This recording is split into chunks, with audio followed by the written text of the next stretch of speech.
Hello, my name is Ruslan. Today I'll tell you a crazy story you won't forget.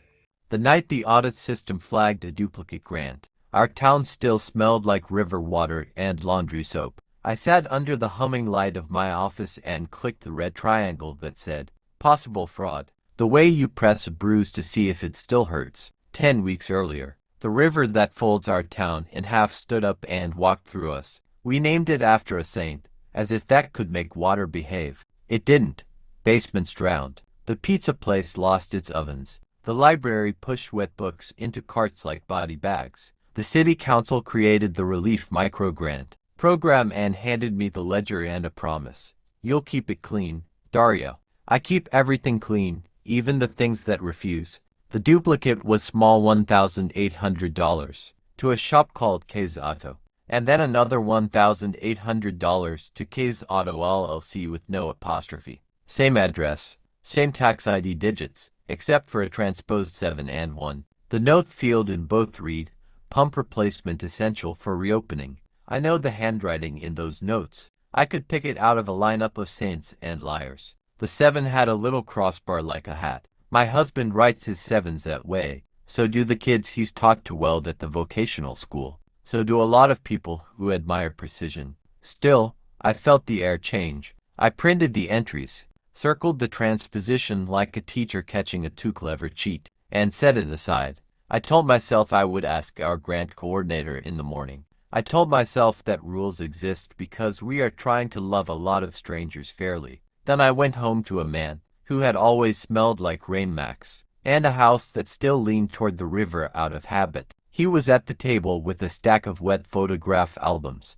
laying the pages out like patients and blotting them with paper towels. His hands were raw at the knuckles. How many dead? He asked, the way we ask about numbers when we can't bear the faces. None, I said. We were lucky. He nodded.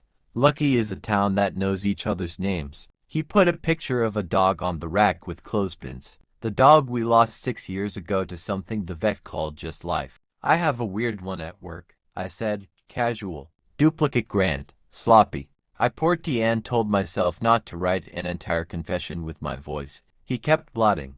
Fix it. That's why they hired you. They elected them, I said. They hired me to keep them from embarrassing themselves. He smiled with the mouth of a man who knows committees. Same thing. I didn't say his 7 wears a little hat. I didn't say that K's Auto has been closed since November. A handwritten sign in the window that says back soon. Like a joke no one laughs at anymore. I didn't say that when the system flagged the duplicate, something ran its nails along my ribs in a way I recognized. You learn the sound your marriage makes when it's being tested. It echoes.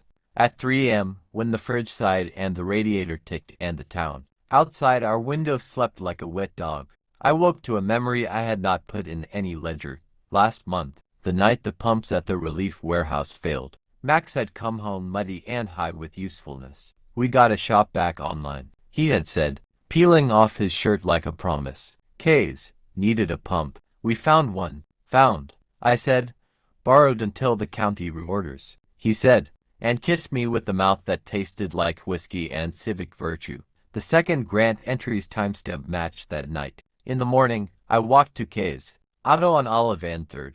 The glass still wore its painter's tape, X from the storm. A paper plate was taped to the door, cash only when open and a phone number. Inside, the dark was thick enough to hold. The register was covered with a towel. The pumps were silent. On the back wall, a calendar still lived in March. Beside it, a clip held 3 work orders. Coates, Wren Battery, Hale, Evan Alignment, Armitage All. The town is small. Names repeat like hymns. I called the number on the plate. A woman answered with the voice of someone who has learned to sleep standing up. Kay, she said. This is Daria Vale, City Grants, I said. Did you receive 2 microgrants?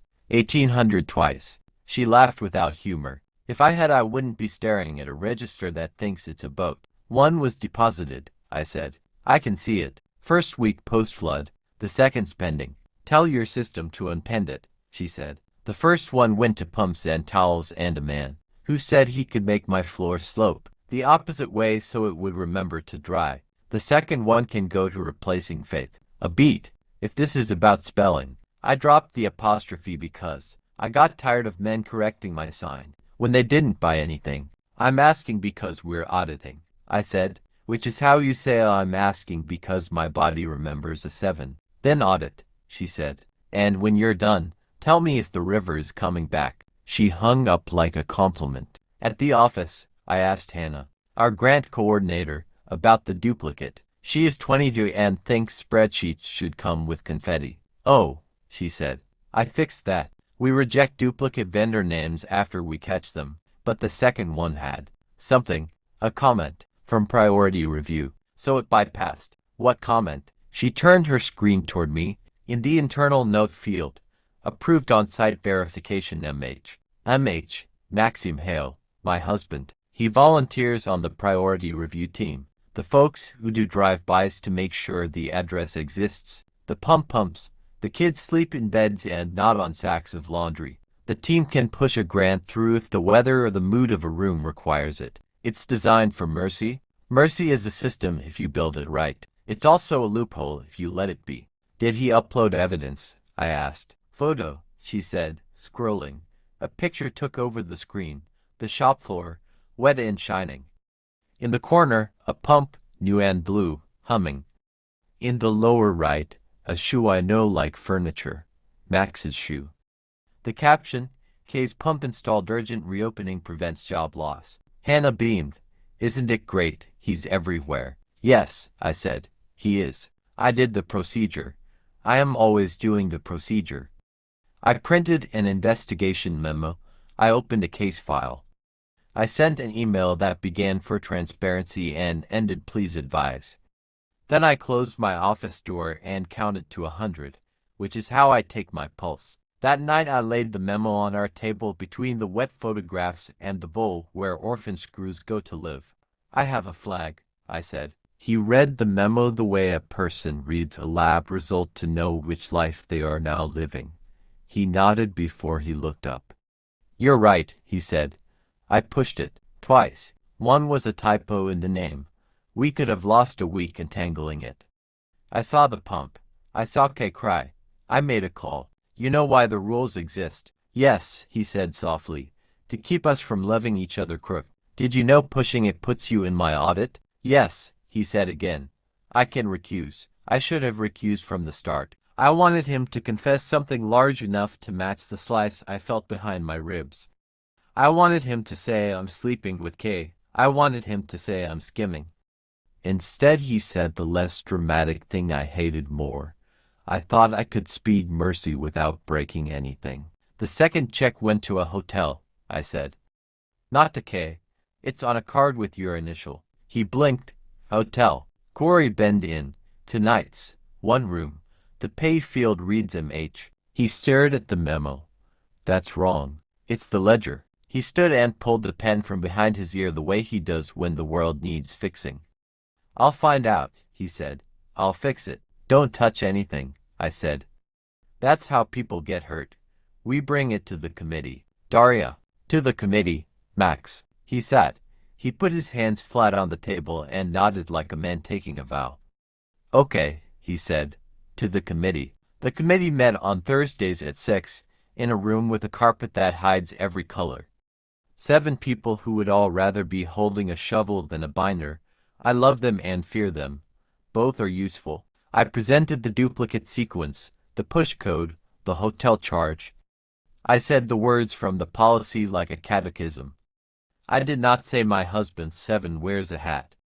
When I finished, Counselor Limit asked the sentence that ends marriages and begins fairness. Who benefits? Kay's benefits, I said. The hotel benefits.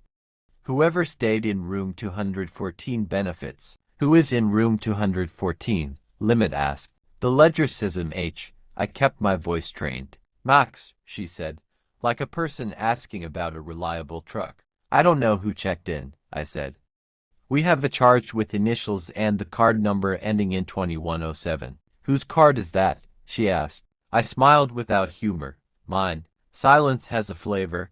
This one tasted like a coin. I walked to the inn with a copy of the charge, an authorization, and the kind of dignity you wear like a coat that doesn't fit anymore. The clerk was a boy with hair that didn't know yet what rain does to a person.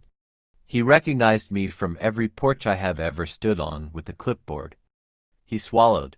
"We don't give out information," he said. "You do," I said gently, "when a city investigator with a signed request asks whether a room was charged to her card while she was at a council meeting." He looked at the paper like it might burn him. He typed.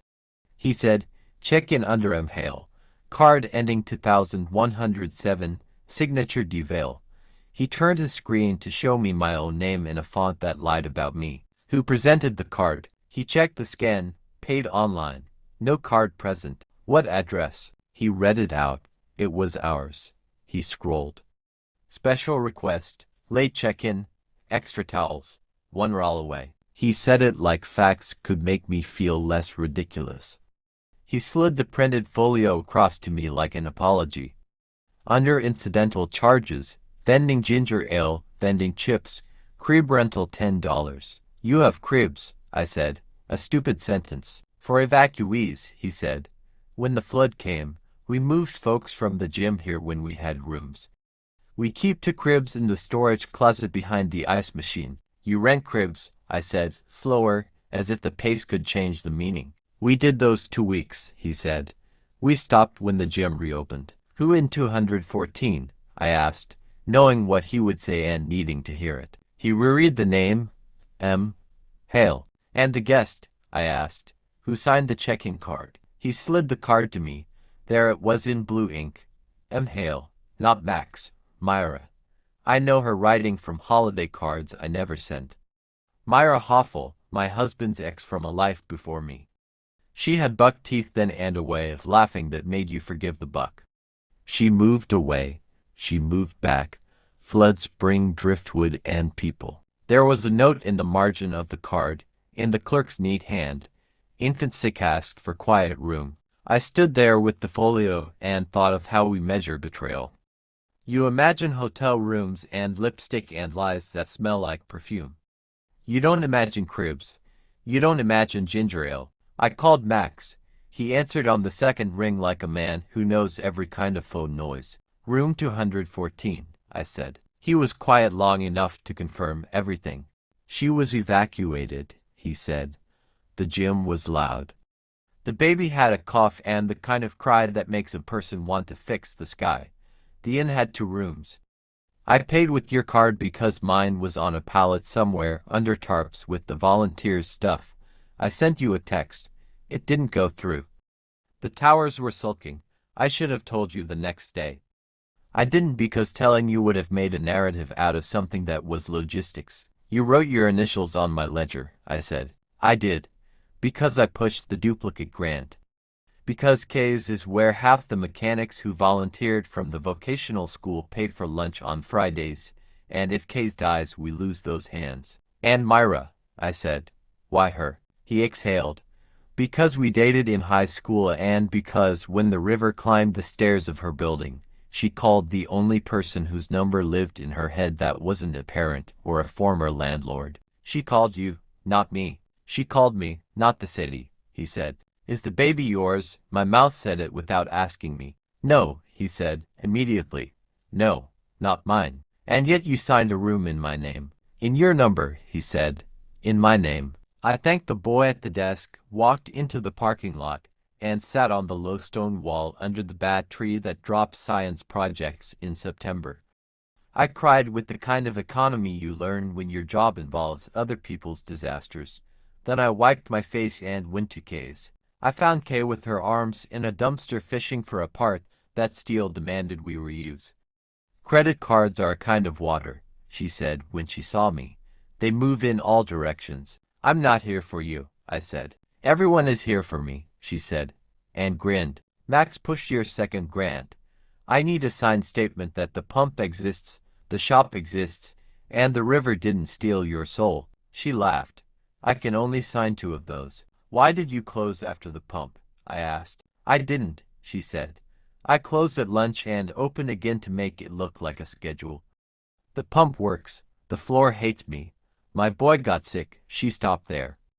You have married hands, she said, abruptly. Did he mess up? Not like you mean, I said. in a way that makes judges yawn and wives consider buying new pins. Kay wiped a line of oil on the rag like a blessing. Men who volunteer after floods are like saints, they'll help anyone who looks like a drowning. The trick is they never come home and admit they let the river pick their hours. He used my card for a room. Then you got a rewards point, she said dryly. Go get him. Bring him to hang shells. He owes me 3. That evening, I asked him to sit on the floor with me like we used to when furniture was a theory. I put the folio from the inn on the rug and the audit memo beside it. You could have told me, I said.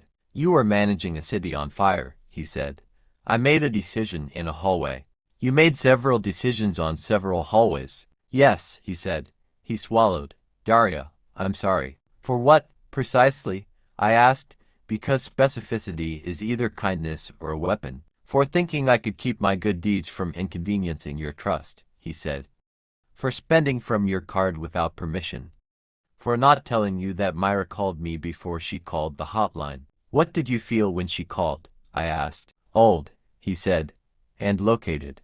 Like my number mattered. Do you love her? I love my history with her, he said. I do not want my future with her. Did you sleep with her? No. Have you slept with anyone since we married? He looked at his hands as if they might answer. No. Do you want to?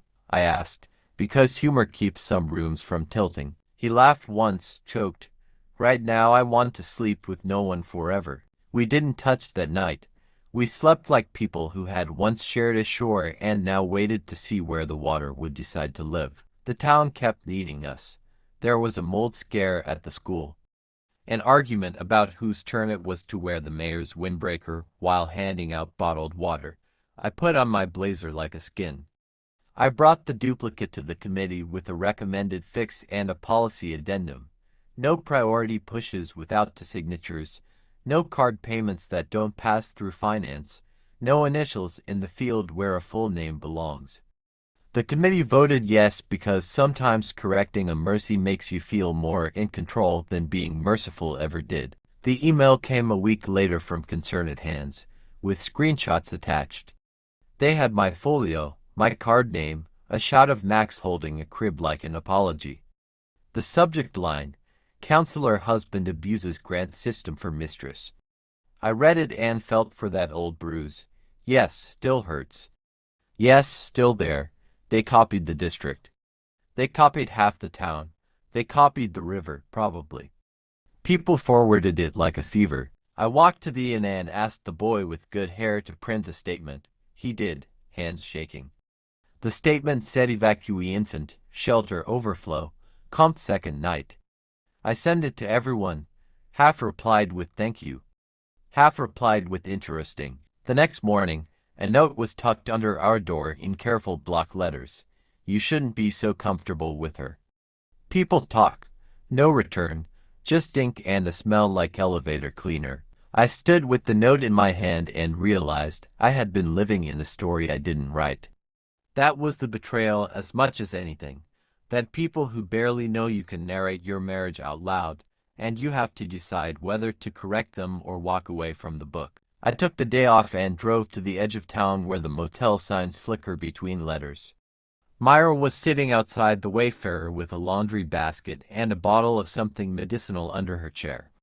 The baby Iris, it turned out, slept with her mouth open like a small, honest cave. I'm Daria, I said. I know, she said.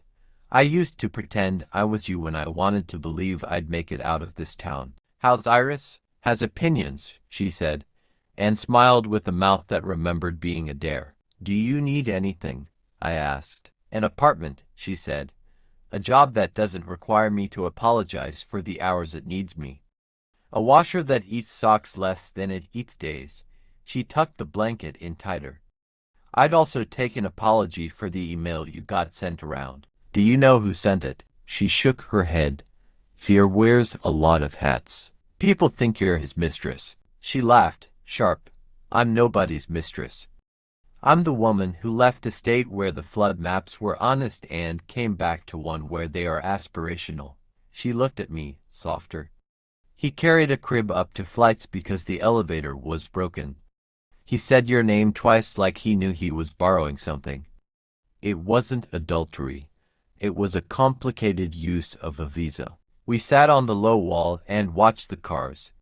Someone drove by who had been in my English class 15 years ago.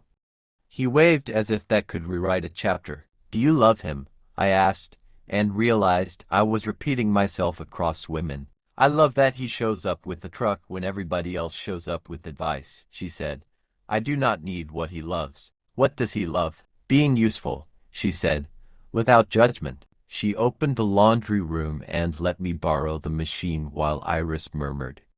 I folded a stranger's shirt by accident and learned that goodness isn't neat. That night, I put the motel receipt and the in-statement in a folder labeled "When People Talk." I put the audit memos in "When We Fix It." I put the note from the anonymous neighbor in "When I'm Tempted to Burn Things." Then I sat on the floor and said to the man I have known in more weathers than states, "I am not okay with what you did with my card. I am not okay with the way you thought telling me would make a story you couldn't control. But I am also not okay with how much I want you to be smaller so I can predict you. And I am not okay with a town that confuses logistics with infidelity because it's better gossip." "I feel like a flood map," he said. "All my best parts are blue now." "What do you want?" I asked. "To be the kind of husband who checks with his wife before he becomes the kind of hero who spends her money," he said. "And to keep carrying cribs, because someone has to." We made rules the way people do when they still want to have a future in entire sentences. My card only through finance, no exceptions. Him recused from any push where we can predict even the rumor of conflict. Me calling him when I see his 7 where it shouldn't be. Him texting me when a past calls with the present tense problem. We also made something not in any policy, a list of names under the header people we can hand each other. It had Myra under city housing, Kay under business counseling, Iris under the pediatric clinic with the doctor who talks like a person. It had Daria under finance when the line wraps around the block and people confuse panic with urgency. Under Max I wrote heavy lifting and stubborn valves. We stuck the list to the fridge with the magnets shaped like a river. 2 months later, the audit closed. The duplicate became a training slide about how not to be in love with speed. The hotel charge became a case study in how to comp a crib. Concerned hands went quiet. Fear found someone else to type about. The river shrank back into the shape we like to pretend is a promise. Kay's opened 3 days a week and changed all like a sacrament. Myra found an apartment with a window that points at a tree and a job that lets her take lunch when Iris falls asleep, which seems like a miracle and is really just a boss with a mother. Max fixed 3 sump pumps in houses where old men had been braver than their knees. I still look at 7s like they're trying to tell me a secret. But when I see his with the little hat, sometimes it looks like a person waving. One Sunday, we walked to the river with cups of coffee that cooled faster than we could complain about. He said, "Did I betray you?" like he wanted to be told which penance fits which sin. "You betrayed my process," I said. "You stepped into my ledger and wrote in pencil, without asking me if the page was blank. You didn't betray our bed. You betrayed the door we both pretend to knock on before we enter." "And you?" he asked, not angry, not fishing. "I betrayed the part of you that loves being useful by treating it like a liability," I said. "I betrayed us when I let the town's loudest storyteller narrate our marriage at me." He threw a pebble and missed the center. "Do you forgive me?" he asked. "I don't know," I said. Forgiveness sounds like a river word. It moves. "Today I don't want you to sleep on the couch." He laughed the way men laugh when the verdict is for now. We walked home slower than we walked there. The neighbor with the efficient handwriting waved and didn't slide any notes under our door again. The inn boy got a haircut that understood humidity. The committee added another line to the policy about receipts, and the only people who cared were the people who would have followed the rule anyway. Sometimes, at night, I open the folder when people talk and read the in-statement, the crib line calm and dumb on paper.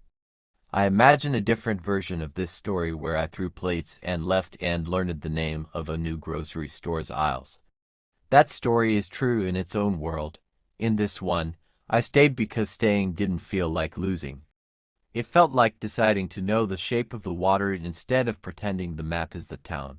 Months later, when the council gave me a plaque that said for service in the flood, I put it in a drawer with the motel receipt. I don't like to decorate with things that remind me I could have told the truth sooner. We bought new photo albums that do not pretend the paper is waterproof. We adopted a cat that sleeps like he has never heard of rainfall. We say our rules out loud when we forget, and then we write them down again and pretend. The writing is what makes them real. It isn't.